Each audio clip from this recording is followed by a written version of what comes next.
악한 왕들 또 악한 모습들이 계속 드러나는 그 시점에 여로보암의 죄로부터 이 북이스라엘이 시작되었는데 이 우리가 지금 계속 지난주에 이 남북이 갈라진 이스라엘의 원인, 특별히 그 여로보암의 죄, 특별히 그 여로보암의 죄 중에 이 북이스라엘 사람들이 남 유다의 예루살렘에 가는 것을 막기 위해서 베델과 단의 금송아지를 들고 백성들이 절하게 만드는 그런 우상을 만들어 버리는 아주 참혹한 이 죄악 이후에 어떻게 보면 정말 계속해서 패망의 길을 걷고 있었던 이 북이스라엘 가운데 담비아와 같은 하나님의 위대한 선물이 바로 이 엘리야라고 할 수 있습니다.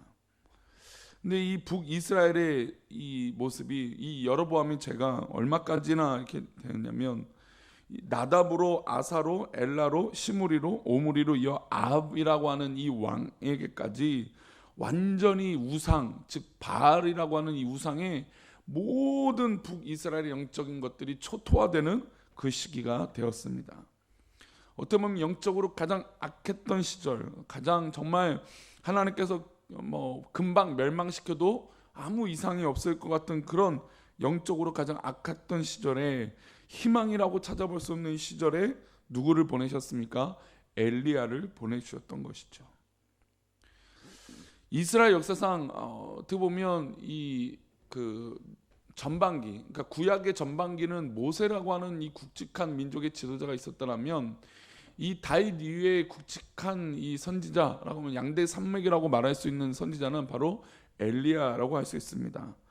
우리가 잘 알다시피 엘리야는 죽음을 보지 않고 하늘나라에 간 하나님의 지도자고 선지자였죠. 그 위대한 선지자가 악한 왕 이 아합에게 와서 오늘 하나님의 말씀을 전합니다. 그게 1절이죠. 1절에 이 악한 말이 이 악한 이 아합에게 하는 경고의 메시지가 무엇입니까? 우리 한번 읽어보겠습니다. 1절입니다.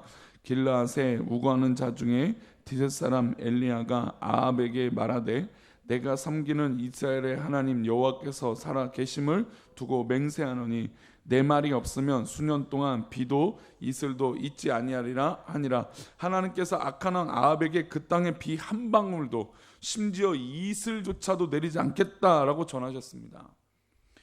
제가 엘리야라면 이 말을 전하면서도 저는 이런 생각했겠습니다. 첫 번째로는 이 아합이 나를 죽이면 어떡하지? 왜냐하면 지금 경고잖아요. 하나님의 말씀이지만 우상에 빠져있는 이 바알에게 당신이 죄인이고 당신 때문에 이렇게 이스라엘 민족이 하나님의 심판을 받고 어려움을 겪게 됩니다 라고 했을 때 아합 왕이 제정신인 사람이 아니니까, 그러니까 자기를 죽일 수도 있잖아요. 그렇죠? 그런 일을 감당하는데 이 두려움이 있을 수도 있는데도 불구하고 그 사명을 감당하는 모습이 있고, 두 번째로 진짜 가뭄이 비가 내리지 않으면 누구도 먹고 살지 못하게 될까요? 본인도 먹고 살지 못하게 되죠. 본인도 먹고 살지 못하는 어려움이 발생할 수도 있고, 농사도 짓지 못하고 가축도 마실 물도 없으니 다 죽을 것이고, 여러 가지 하나님 앞에 불안하게, 하나님 그러면 우리는 어떡하죠? 아합은 그렇다 쳐지만 우리도 가뭄 때문에 우리도 못 먹고 살게 되는데 어떻게 됩니까? 라고 하는 의구심이 들 수 있었을 것입니다. 근데 그 문제는 엘리야가 염려할 필요가 조금도 없었어요. 왜냐하면 하나님이 엘리야를 그냥 버려두지 않으셨기 때문이에요. 그래서 하나님께서 엘리야에게 가라고 하시는 땅이 있었습니다. 이제 우리 3절과 4절인데요. 읽어보겠습니다. 3절 4절입니다. 너는 여기서 떠나 동쪽으로 가서 요단 앞 그리 시냇가에 숨고 그 시냇물을 마시라. 내가 까마귀들에게 명령하여 거기서 너를 먹이게 하리라. 그건 실제로 먹고 사는 문제가 중요한 거잖아요. 가뭄이 있으니까 어렵고 힘든 건데, 이 어려울 때 하나님께서 피할 길을 주시는 것뿐만 아니라 그 피할 길에서 먹을 것도 주시는데 까마귀들에게 명령하여 거기서 너를 먹이게 하셨다라는 것이죠. 우리가 종종 어려움이 있을 때 하나님께서 까마귀를 통해서 우리에게 먹을 걸 주신다, 까마귀를 통하여 역사해 주신다라고 하는 이 역사의 배경이 사실은 여기서 나오는 겁니다. 그래서 이 까마귀들을 명령해서 이 엘리야에게 먹을 것을 주신다 했습니다. 그리 시냇가에 숨어 있었죠. 그러니까 그리 시냇가에 숨어 있는 대로 이 엘리야가 이 아합 왕에게 가뭄이 내릴 겁니다 라고 하면 아합 왕이 기분 나빠서 자기를 죽일 수 있는 그런 위협에서 숨게 하시고, 두 번째로 먹을 것도 채워주셨다는 것입니다. 어떻게 보면 주님의 사명, 하나님의 사명을 감당하는 귀한 백성들, 하나님의 사역을 감당하는 그들에게, 또 우리들에게 하나님께서는 까마귀를 통하여 먹을 것을 주시고 우리에게 굶지 않고 죽지 않도록 우리를 인도하여 주신 줄 믿습니다. 하나님의 일을 하는 자, 하나님의 사명을 감당하는 자, 하나님의 일들을 기뻐하며 그 사역을 감당하는 자들을 하나님께서 입히시고 먹이시는 역사를 이 엘리야를 통해서 보여주신 것입니다.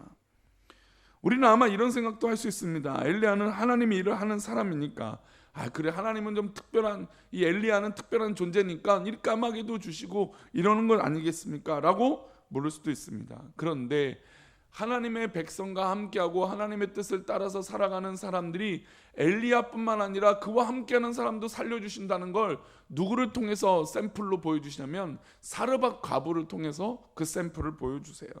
즉 엘리야만 특별하니까 엘리야만 먹고 살게 해주신 것이 아니라 하나님의 뜻을 위해서 함께하는 그 사명자들을 모두 다 살려주신다는 의미로 이 사르밧 과부의 의미가 보여진 것입니다. 그래서 엘리야에게 하나님은 계속 명령하죠. 시돈에 있는 사르밧 지방에 가서 과부가 하나 있을 것인데 그를 만나라고 얘기합니다. 그에게 가서 무엇을 하라고 합니까? 과부입니다. 말 그대로 어려워요. 정말 곧 가뭄이 와서 곧 죽어도 아무 이유가 없을 정도로, 또 관심도 없을 정도로, 당연하다고 여겨질 정도로 그런 어려운 형편을 갖고 있었던 사람입니다. 그런데 그에게 가서 무엇을 달라고 합니까? 먹을 것을 달라고 합니다. 하지만 과부의 형편을 우리가 알다시피 엘리야를 먹일 만큼 넉넉한 형편이 아니었습니다. 오히려 그 과부도 타들어가는 가뭄 가운데 데리고 있었던 아들과 함께 이제 남은 가루 얼마 안 남은 것, 이 기름 가지고 떡을 해먹고 이제 우리 죽자, 우리 형편은 이것밖에 안 되느냐, 이거나 마지막으로 먹고 죽자 하는 그런 이 처지였습니다. 자, 우리 12절 말씀, 그런 처지에 어떤 일들이 있는지 보겠습니다. 이 과부가 어떻게 고백하는지 먼저 보겠습니다. 12절입니다. 그가 이르되 당신의 하나님 여호와께서 살아계심을 두고 맹세하노니 나는 떡이 없고 다만 통에 가루 한 움큼과 병에 기름 조금뿐이라. 내 나뭇가지 둘을 주어다가 나와 내 아들을 위하여 음식을 만들어 먹고 그 후에는 죽으리라. 그러니까 이 사르밧 과부는 이렇게 어렵게 상황이, 나는 이거 먹고 죽어요. 우리는 이제 이런 상황입니다. 근데 이 음식을 달라고 하는 나그네법, 즉 이스라엘 민족들에게는 나그네를 선대하고 나그네를 후히 여기는 그런 대접하는 이 문화와 역사와 전통을 갖고 있는 것인데, 이 나그네가 어떻게 보면 엘리야가 와서 먹을 것을 달라니까 당연히 아무리 없어도 먹을 것을 먼저 줘야 되는 그런 상황이에요. 그래서 이 사르밧 과부가 오죽해서 내가 여호와의 살아계심을, 당신의 하나님 여호와의 살아계심을 두고 맹세합니다. 나는 떡이 없고 다만 이 통에 요거 하나 남아있는데 가루 한 움큼과 병의 기름 조금 남아있는 것인데 이거 이제 먹고 우리 죽으려고 하는데 곧 죽어도 우리 먹을 거 없다고. 근데 이 불쌍한 연예에게 엘리야가 모진 말을 하죠. 내가 지금 가지고 있는 가루와 기름을 가지고 떡을 만들어서 나를 위하여 먼저 가져와라. 먼저 가져오라. 그리고 너와 내 아들이 먹으라. 그런데 과부는 아들과 자신이 먹을 가루가 남아있지 않았습니다. 엘리야를 먹이고 나면 자신들이 자기는 먹고 죽으려고 했는데 먹고 죽을 것도 없는 것이죠. 하지만 엘리야 말에 하나님께서 숨겨둔 비밀이 있었습니다. 그것을 몰랐죠. 그래서 그 사르밧 과부가 몰랐지만 그래도 이 말을 듣고 어떻게 했습니까? 순종해서 떡을 만들어서 엘리야에게 가져다 줬습니다. 그러자 놀라운 일이 벌어졌습니다. 우리 15절 16절 우리 두 절 말씀 읽어보겠습니다. 17장 15절 16절입니다. 그가 가서 엘리야의 말대로 하였더니 그와 엘리야와 그의 식구가 여러 날 먹었으나 여호와께서 엘리야를 통하여 하신 말씀같이 통의 가루가 떨어지지 아니하고 병의 기름이 없어지지 아니하리라. 이 말씀이 성경에 기록되어 있는 이유는 하나님의 일을 하는 사람을 잘 섬기며 인생을 본받는다, 복을 받는다, 사실 이게 핵심은 아닙니다. 하나님께서 이 말씀을 기록해 놓으신 이유는 하나님의 우선순위를 지키며 살아가는 모든 성도들에게 염려하지 말라고 말씀하시는 것입니다. 근데 때로는 이게 이제 엘리야라고 하는 대선지자니까 엘리야를 섬기는 그런 모습으로 뭐 목회자를 자꾸 빗대어서 얘기하기도 하지만, 물론 뭐 그것이 완전히 틀린 뭐 잘못된 해석이라고 보기는 뭐 어렵기도 하겠지만, 그러나 사실 이 핵심은 그것이 아니죠. 하나님의 뜻에 동참하고 하나님의 사역을 같이 동참하는 성도들에게 하나님께서 그들에게도 역시 역사해 주시고 먹을 것을 끊이지 않게 살게 해 주신다는 것이죠. 그러니 하나님이 예비하심이 있으니까 하나님 뜻을 순종하기만 하면, 하나님의 사명을 그것을 감당하기만 하면 하나님께서 우리 성도들을 염려하지 않고 먹을 것을 주시고 인도하여 주신다는 것입니다. 내가 너희를 먹이고 내가 너희를 살리고 내가 너와 가족들을 위해서 먹을 것이 떨어지지 않게 하고 너희의 산업의 기름이 마르지 않겠다라고 하는 하나님의 강력한 약속, 그 약속이 바로 사르밧 과부에게 있는 것입니다. 우리는 어떤 누구의 특정한 인물의 교회 것도 아니고 교회도 아니고 뭐 어떤 특정한 인물로 인해서 뭐가 물론 되어지기도 하지만 그렇다고 그것이 전부인 것이 아닙니다. 우리가 교회 안에서 사역하고 또 하나님의 부르심대로 하는 것은 하나님께서 우리에게 말씀하셨기 때문인 줄 믿습니다. 또한 그 말씀으로 우리가 순종하여 사역하는 귀한 백성들인 줄 믿습니다. 귀한 하나님의 백성들, 그 사명을 감당하는 귀한 백성들을 하나님이 버려두지 않으시겠다는 것입니다. 엘리야만 먹고 살게 하시겠다는 게 아니라 하나님의 일에 동참하는 모든 성도들, 그 사명을 갖고 있는 성도들을 하나님께서 먹이시고 입히시겠다는 것이죠. 그러니 우리 형편에 사실 이 사르밧 과부처럼, 아니 그보다 더 어려운 형편과 여건이 우리 삶 가운데, 아니 그 마음가짐이 우리 가운데 있을 수도 있습니다.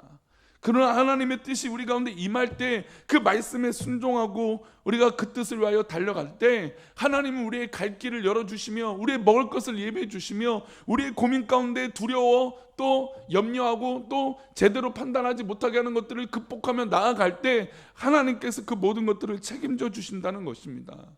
하나님의 예비하심과 책임져 주심이 이미 우리 가운데 허락되어져 있는데 우리가 무엇이 두렵고 무엇이 망설임이 되겠습니까? 오늘도 우리 하루의 선물을 받고 하루를 살아가는 이 하루에 하나님께서 역사해 주시는 그 뜻을 믿고 하나님의 뜻이라면 순종하며 달려가는 우리 귀한 백성들 되시기를 축복합니다.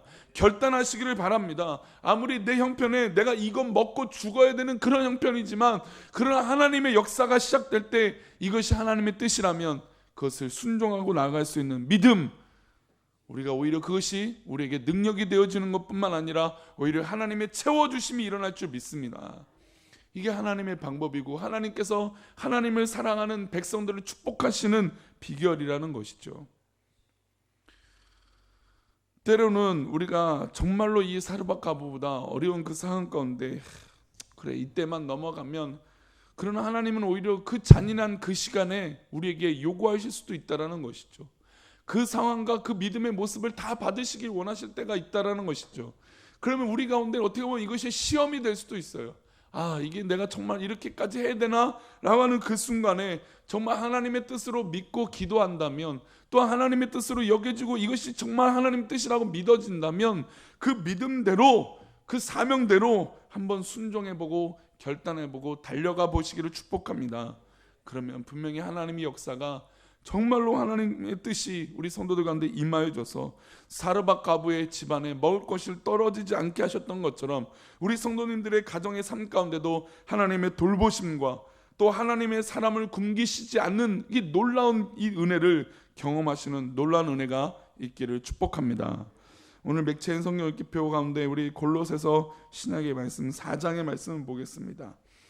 골로새서 4장입니다.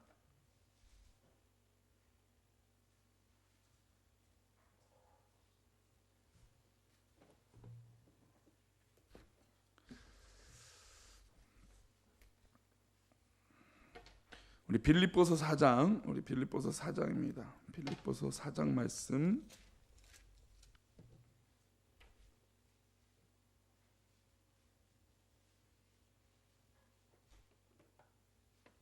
잠깐만요. 주보를 보고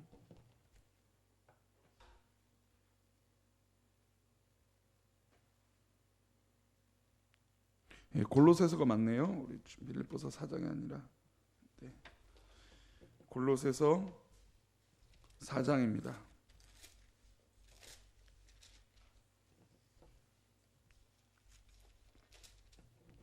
골로새서 4장 2절부터 4절까지의 말씀. 골로새서 4장 2절부터 4절까지인데요.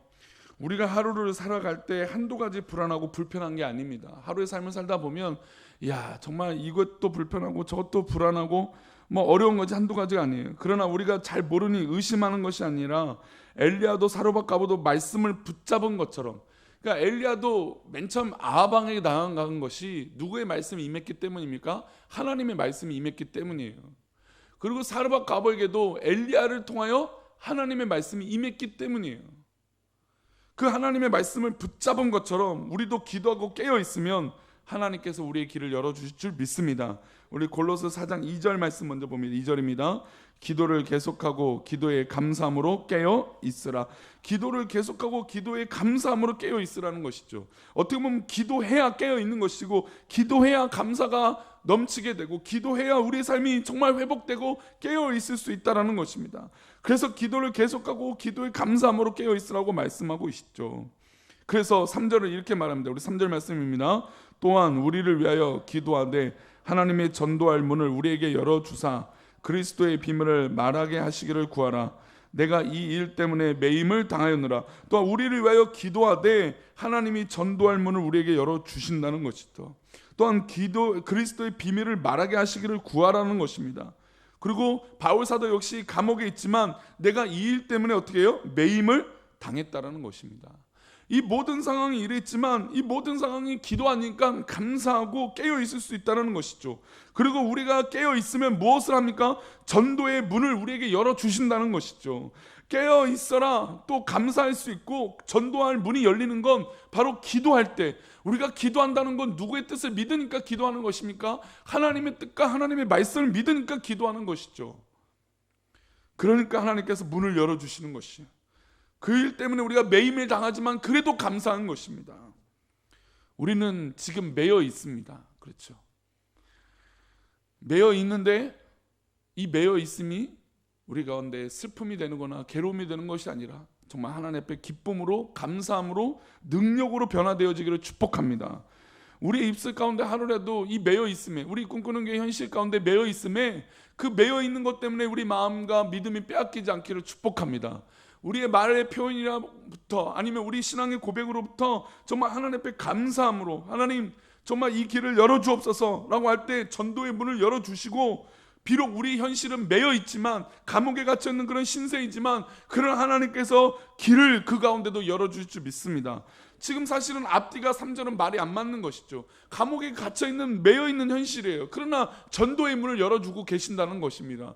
바울 사도 역시 감옥에 갇혀 있지만 그곳에서 옥중 서신을 통해서 하나님의 말씀과 또 성도들을 격려하고 복음을 전파하는 그 길이 계속되어졌다는 것이죠. 그러니까 우리가 생각할 때 감옥에 있는 게 어떻게 복음을 전파하는 길이냐라고 할 수 있지만 하나님의 방법과 하나님의 역사가 시작될 때 그 환경을 뒤집을 수 있는 놀라운 역사를 우리 가운데 주신다는 것입니다. 마치 사로밧 과부에게 먹을 것을 끊이지 않게 주셨던 것처럼 우리가 하나님의 귀한 사역을 감당할 때 그 길을 뒤집어 주신다는 것이죠.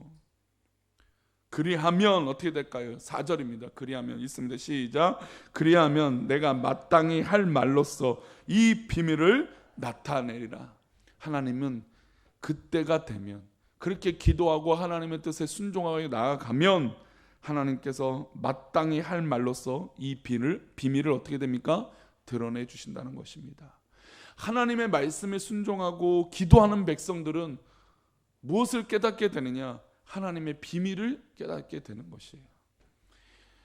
사실 이제 우리가 대화할 때 이 얘기만 하겠어. 대화할 때 남들이 모르는 비밀을 얘기하는 게 쾌감이 있습니다. 그래서 이렇게 얘기하죠. 아 이거 당신만 알고 있어요? 뭐 이렇게만 알고 있어요? 아 이거 다른 사람 잘 모르는 거예요? 근데 그 표현이 별거 아닌 것 같은데 괜히 나에게 아 그래 나한테만 얘기해 주는 것 같아. 그게 비밀이잖아요. 그렇죠? 근데 하나님께서 우리에게 비밀을 깨닫게 해주신다? 야 이게 얼마나 놀라운 일입니까? 얼마나 좋은 일입니까? 그러니까 기도하면 하나님의 비밀을 깨달으니까, 말씀을 통해서 하나님의 비밀을 깨달으니까 놀라운 은혜와 역사를 경험할 수 있게 되는 것이죠. 그러니 감사할 수 있게 되는 것이죠. 기도해 보니까 이 길이 열려지는 게 보여지는 거예요.